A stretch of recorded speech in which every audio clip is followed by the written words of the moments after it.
Madamo sa mga hitabo sa kalibutan nga kun kisa hindi masarangan ipaathag bisan sang siyensya kag hindi man mabulong sang medisina. Mga hitabo nga ginasiling nga kahimuan sang panulay. Inibala ang may basihan o kun bunga lang sang kakulang sa pagtuo sang isa ka tawo sa mga naga-eksperyensya sini. Diin bala sila pwede magkadto. Ano bala ang mahimo sang simbahan para ang mga nagasuprer sini ang mahatagan sang alibyo? Mga puso siningaga, may kaupod naton ang tagpamuno sa Exorcism Office sa Diocese of Bacolod, diri sa Bacolod City, Negros Occidental, si Father Brethren Ray Gamala o kon si Father Bong. Father Bong, good morning! Good morning, Adrian. Father, first question, tion nga magtigkalalag, masami na tuon kitaya sa souls more than sa saints. Nga ang kabuhi dapat manaton balikan kay syempre ilugon. Ilabi na nga may mga kabudlayan sa bunga tiyempo. What are your thoughts about this, Father? Nagkinanglan sila sa aton pangamuyo. Kagamo ni sila ginapangamuyuan naton sa adlaw sa Tikalalag. Tungod sina kita simbahan man aton pangamuyuan sa gihapon aton mga pinalangga nga nagtaliwan kay muna kinanglan subong ang aton mga pangamuyo. Kag amo na pangamuyo kita nga kabay man sila mahilway na, maglabay na sa ina nga kaimtangan sa purgatorio agud sila makapadulong sa ginarian sa Dios sa langit. Father, kung may ara supernatural occurrences nga nagakatabo, ano ang unang atikang sang simbahan?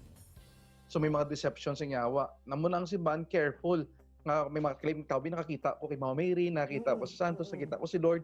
Ang simbahan may dayon ka just ay tuod na siya, sige makadto ta mahimo ta devotion. Hindi ga pamalandong ang simbahan una ti pangamuyo anta bala ina nagalin sa Dios. Pamalandong anta discern ta kun ina matuod. Kag kun ma-discern nga ina nagalin matuod sa Dios ti gatag declaration ng simbahan mga apparitions. Ang iban man nga ginatawag naton na paranormal or supernatural occurrences amo ning mga manifestations ng evil spirits sa palibot naton. Kay ti kabalo kita, hindi lang kita nagakabuhi ding mga tao sa kalibutan. Paano naton pabakuron, Father Bong, aton spirituality sa tunga sang madamo nga temptasyon nga dala sang yawa? Ang aton una gid ginahimo ti magpadalom sa aton nga pagtuo sa Dios pagi sa aton una pangamuyo aton relasyon sa Dios.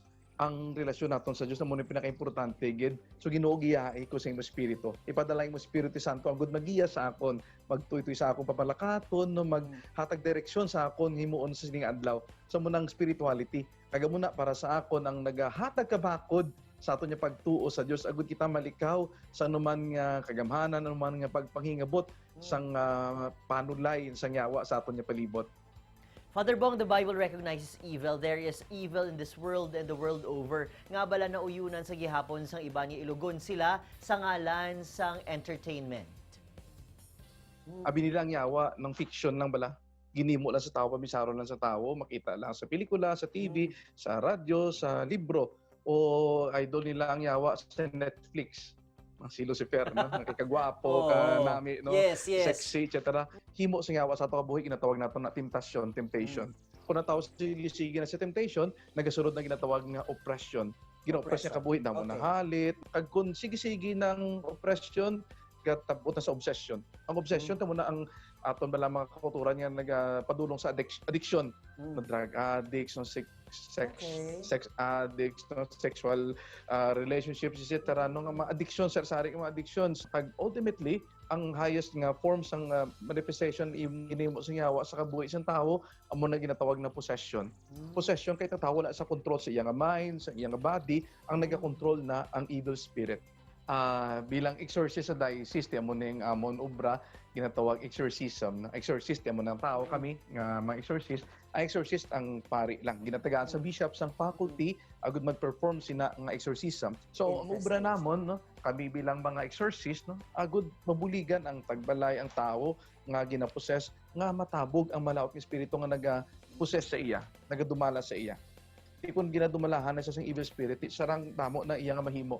Kagadamo sa mga tao nga ginaposes ng evil spirit, amo na ang ila ginahimo ang kalainan, no? Gahalit si ila panimalay, gahalit si katawo, etc.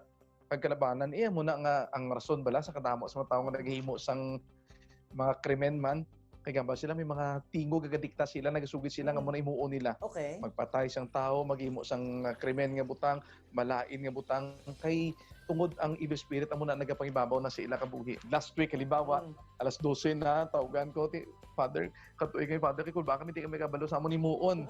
Ang evil spirit nga nagapose sa bata, nagasiling nga kwaon na mo ni bata magabot alas 3 sa kagahon.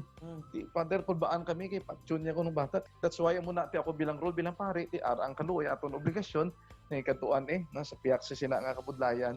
So amo na ang ginaobra namon, pabakuron ang pagtuo kapag salig naton sa Ginoo. Kay palangga kita sa Dios. Wala na kita ginapabayaan. Ida niya luyag nga kita magpabilin sa muna ang kaimtangan udi ara makita naton ang pagpalangga sa Dios sa aton. Amo ning selebrasyon sa All Saints Day.